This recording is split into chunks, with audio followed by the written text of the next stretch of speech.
Okay guys, kita akan sambung part 2. Dan kali ni kita akan lawan alien Baltan. Okay.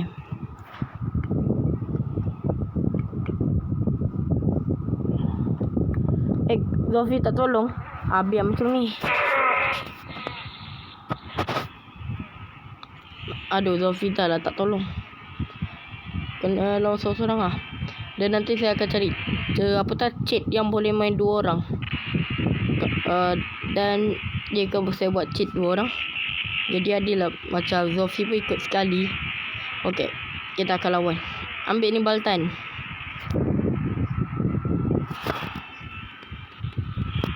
Ambil ni, sepakkan maut. Ya, kita campak dia. Ya, kita sepak dia. Okay. Ambil ni. Tadi hilang kau kena lagi. Kita akan kena kuasa paling kuat untuk kalahkan alien Baltan. Ya, Specium.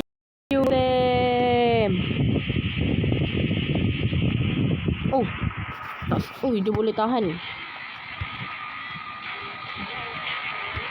Kena pun. Aduh, dia minta tolong juga.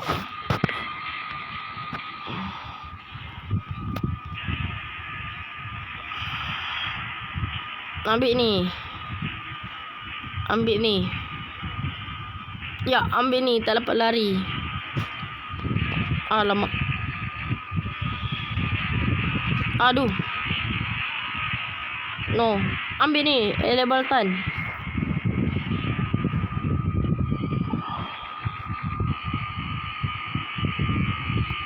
Specium Cousin. Ya.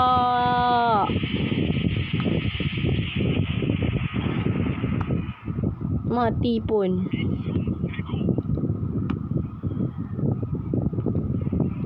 Okay guys, video kita sampai sini aja. Dan besok saya akan cuba jadi Otobot 7. Okay lah, bye bye.